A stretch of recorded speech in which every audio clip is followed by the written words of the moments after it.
I'm Coyote Peterson, and today we're on the search for the elusive water anole. I got one right here off this ledge. Okay!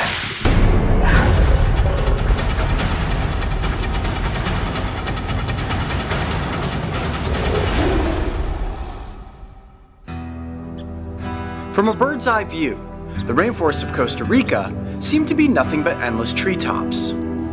Drop beneath the canopy, and you will find that the terrain is incredibly rugged, yet intricately laced with miles of canyons cut into the wild by flowing water. Wow, this environment is seriously challenging. Everything is so slippery and all the rocks are sharp and jagged. It's almost like controlled falling. You do everything you can not to hurt yourself. All right, well, we're working our way up through this canyon, and hopefully that's where we're gonna find the water anole.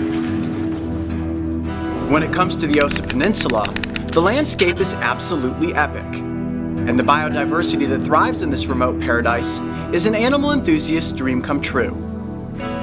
The Brave Wilderness team and I have embarked upon many grand adventures, but nothing would push us to the limit like our quest to find one of the rarest lizards in the country, a tiny dragon that can only be found deep in the heart of the rainforest. Look at that. That's a baby one. Wow, I'm gonna try to grab him. Got him. Look at that. Well, we found one. He's just really, really tiny. That is a baby water anole right there. All right, we're gonna put this little guy back on his leaf and try to find one of his big brothers. Encountering a juvenile water anole was a definite sign that we were headed in the right direction. But then, the rain hit. For nearly 2 hours, we hiked through a torrential downpour. And with the main cameras packed away, GoPros captured the journey as we navigated the dense jungle. Our destination? A remote waterfall that was rumored to be the one place on the Osa Peninsula where the largest water anoles could be found. Local guides talked about these lizards as if they were mythical rainforest dragons, creatures of the shadows that could spring from cliff sides and disappear into the watery abyss in the blink of an eye. Just to see one would be rare. To capture one would be epic.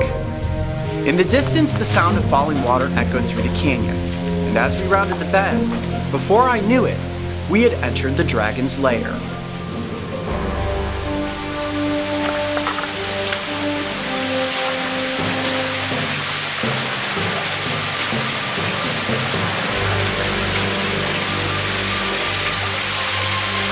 I got one right here off this ledge. Hold on. Okay. Nice catch. Yes! Woo! Woo! Look at that! Beauty. And it is a male. Look at that dewlap. Watch this. Oh, yes! The elusive water anole. There it is. All right, I imagine you probably don't want to film next to this waterfall. Let's bring it back into the better light and get him up close for the cameras. Yes! We finally got one! Oh, look at that. That is a water anole. You guys have no idea how much effort it has taken to land ourselves in this canyon and find one of these elusive lizards. We've been hiking for hours, we've been dealing with rainstorms, got a waterfall, and finally, as I came across that turn, shining with my flashlight and said, this is the moment. That is a male, that is the one that I have to catch. Now, this lizard, as an anole, you may be thinking, oh, Coyote, we've seen so many anoles, but trust me, you have not seen an anole like this. This lizard is incredibly well adapted for this water ecosystem. What they will do, and fortunately for me, I was quicker than he was, they'll wait on the edges of the canyon like that, and as soon as a predator gets close, they dive off of the wall into the water and find a crevice to go into. They sit there and they wait until the danger's gone, then they emerge back up and go about their daily business. Wait, how do they go again? They emerge back up and go about their daily business. Now, hold on, let me catch my composure because this was such a tough lizard to catch. My hand is actually shaking. We did catch a female earlier, and they're a bit smaller than the males, but look what he's doing. You see that? He's being completely limp in my hand because he wants me to think that he's dead. He's not, trust me. At any second, he could go plop, just like that and launch off of my hand. I can't do that for too long because he'll realize that I don't have a good hold on him. Oh, come here. And do that. And do that. Try to spring off. But let's take a look at this lizard's camouflage because they are incredibly cryptic. And I was only able to spot him with my flashlight because the striping and those little yellow dots are what stood out. He looks just like the mosses and the lichens that are covering these rocks. You are very good at camouflaging, buddy. You know that? But if you look at him from the side, you can see that bluish stripe that runs down the length of the body. Incredibly beautiful. Kind of reminds me of a Dilophosaur from Jurassic Park. Now you guys want to see this lizard's dewlap? Yep. It is pretty cool. All right, get ready for this. This is the coolest part of this lizard. Now, because this is a male, all male anoles have a dewlap, and they are absolutely beautiful. And this doesn't hurt the lizard in any way whatsoever. Wow. Look at that.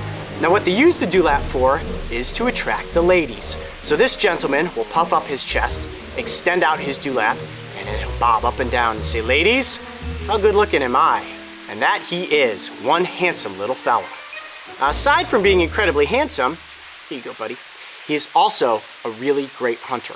What they're out here looking for, pretty much any little invertebrate they can come across, but they specialize in catching water nymphs. And of course, because they're adapted for water, they go down in there, look for their food, grab a meal, bring it up onto the sides of the canyons, and have a feast.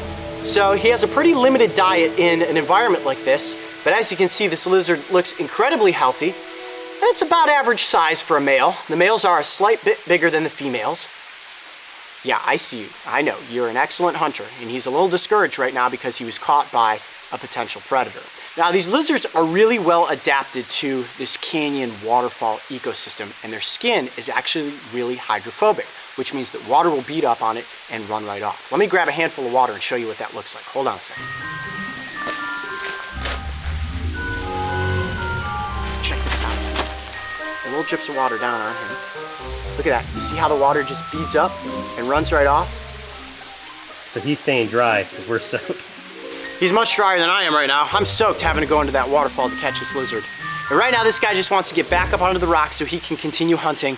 But what an awesome adventure to get down here into the canyon and catch the elusive water anole. I'm Coyote Peterson. Be brave. Stay wild. We'll see you on the next adventure. Every time we deploy into the wild, Mother Nature tests us with some seemingly impossible challenges.